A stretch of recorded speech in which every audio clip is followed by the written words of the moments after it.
حضرت سلیمان علیہ السلام 6 کلومیٹر دور 6 کلومیٹر اونچے تخت پر سوار ہے، اور وہاں جنات مخلوقات اور پوری محفل سجی ہوئی ہے، اور اتنے فاصلے پہ دور چیونٹی نے چیونٹیوں سے کہا، اور سائنس ثابت کر چکی ہے کہ چیونٹی گونگی ہے، بولتی نہیں ہے، آپس میں بھی نہیں بولتی۔ کوئی چیونٹی کو اپنے کان کے اندر ڈال لے، پورا سال اندر رکھے، تب بھی وہ نہیں بولے گی۔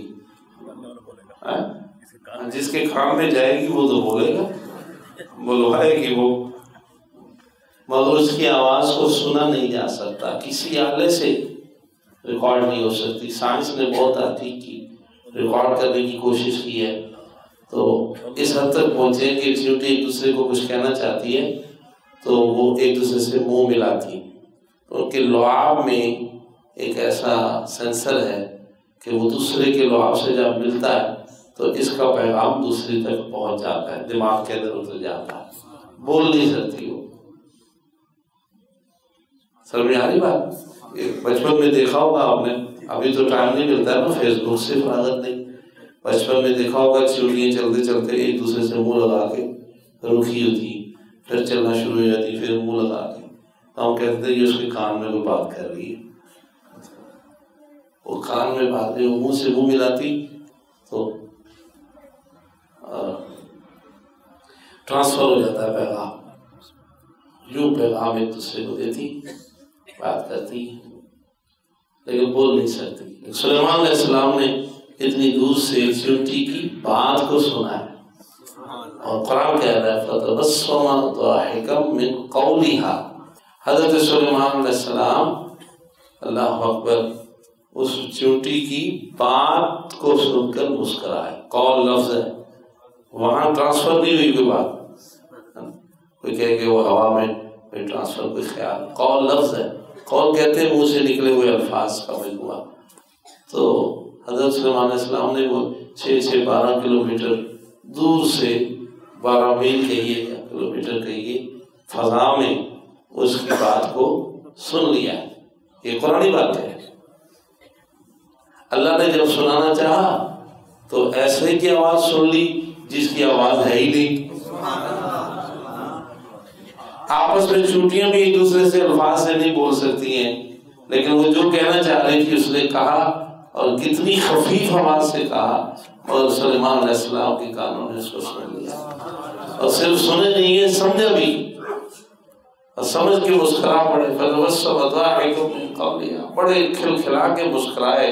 حضرت سلیمان علیہ السلام کے یار کمال ہے، سب نے کہا کہ کیا ہو گیا حضرت؟ کہا وہ آگے وادی آ رہی ہے تو وہاں چیونٹیاں ہیں، تو اس چیونٹی نے اپنی چیونٹی سے کہا ہے سردار نے کہ بھائی جلدی جلدی یہاں سے ہٹ جاؤ، یہاں لشکر آ رہا ہے، تو کہیں وہ تمہیں پیروں میں کچل نہ دے۔ اللہ نے یہ واقعہ قرآن میں کیوں بیان کیا ہے؟ سوچنے کی بات ہے۔ اس میں کوئی نماز کا ذکر نہیں، روزے کا نہیں، حج زکوٰۃ، کسی چیز کا ذکر نہیں، کوئی جائز ناجائز، حلال حرام، کوئی مسئلہ بھی اس میں۔ چیونٹیوں کی بات ہے، انسانوں کو سنائی جا رہی ہے، حیرت نہیں ہے؟ یہی وہ باتیں جن کو بعض کفار مذاق اڑاتے تھے کہ یہ تمہارا قرآن کیسا ہے، کبھی مچھروں کی باتیں ہوتی ہیں، کبھی چیونٹیوں کی باتیں ہوتی ہیں، یہ بھی کوئی کلام ہے؟ اور سوچنے کی بات ہے نا، اس میں کیا بیان کرنے کا مقصد تھا؟ اس میں یہی بتانا تھا کہ میں کسی کو سنانا چاہوں تو کیا کچھ سنا سکتا ہوں۔ اللہ اکبر، اللہ اکبر۔ کسی کو نہ سنانا چاہے تو اتنا بہرا کر دے کہ اسے کوئی سنا ہی نہیں سکتا، اور سنانا چاہے کسی کو تو اتنا سنا دے کہ جو سنا نہیں سکتا اس کی بھی سنا دے۔ ان اللہ علی کل شیء قدیر۔ لوگ اس طرح کی بحثیں کر کے اولیاء اللہ یا انبیاء کی شان نہیں گھٹاتے کہ وہ سن نہیں سکتے، وہ نہیں سن سکتے، وہ اللہ کی شان گھٹا رہے ہیں۔ گویا کہ یہ کہہ رہے ہیں کہ وہ نہیں سنا سکتا۔ دعویٰ یہ نہیں ہے کہ وہ سن سکتے ہیں یا نہیں، دعویٰ تو یہ ہے، مسلمانوں کا عقیدہ یہ ہے کہ اللہ انہیں سناتا ہے، اللہ انہیں سناتا ہے، اللہ اکبر، ہر کوئی سن سکتا تو ہر کوئی سن لیتا، اللہ انہیں سناتا ہے۔ اور یہ بات بھی خود سے نہیں ہے، اللہ ہی نے خود اعلان فرمایا کہ وہ میرے جو بندے خاص ہو جاتے ہیں، دوست ہو جاتے ہیں، تو میں ان کے کان بن جاتا ہوں۔ کان بننے کا مطلب یہ نہیں ہے کہ اللہ کانوں میں اور تشریح سے پاک ہے، کسی کے کانوں میں نہیں، جہت مکان کسی چیز سے بھی اس کی تعلق نہیں ہو سکتا ہے، میں اس کے کان بن جاتا ہوں۔ اللہ اکبر۔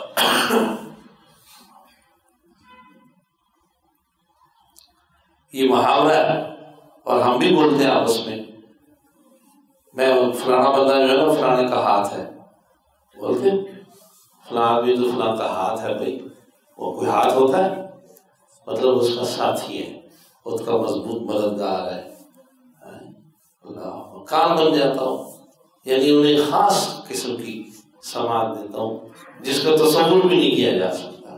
تو واقعی تصور نہیں کیا جا سکتا کہ چونٹی کی آواز کو کیسے سنا جائے گا۔ یہ کسی حدیث شریف میں آیا ہوتا تو بہت سارے لوگ اس حدیث کو کب کا ضعیف موضوع پتہ نہیں کیا پیش بنا دیتے، لیکن قرآن کی آیت ہے، اب کیا کریں؟ حضرت سلیمان علیہ السلام نے کہہ رہے یہ معجزہ ہے، اس میں کوئی شک ہی نہیں ہے، یہ کیا ہے؟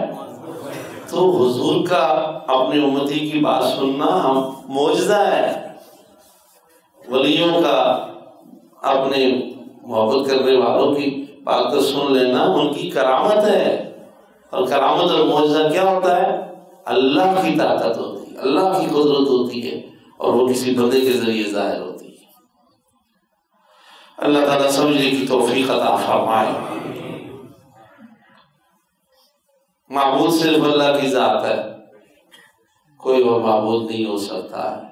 جیسی وہ سنتا ہے، جیسی وہ مدد کرتا ہے، جیسا وہ دیکھتا ہے، اس کی کوئی مثال نہیں ہے، اس کی کوئی مثال نہیں ہے۔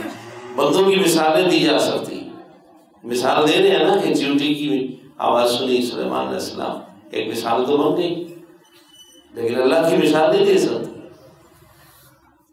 وہ مثالوں سے نہیں سکا مثل شئیر، وہ کوئی چیز اس کی مثل نہیں ہے۔ اللہ تعالیٰ اپنی عبادت توحید کی محبت بھی دے، اور توحید تو سمجھ بھی تب آتی ہے جب اللہ تعالیٰ کے کسی بندے کو دیکھ لیا جائے اور سمجھ لیا جائے۔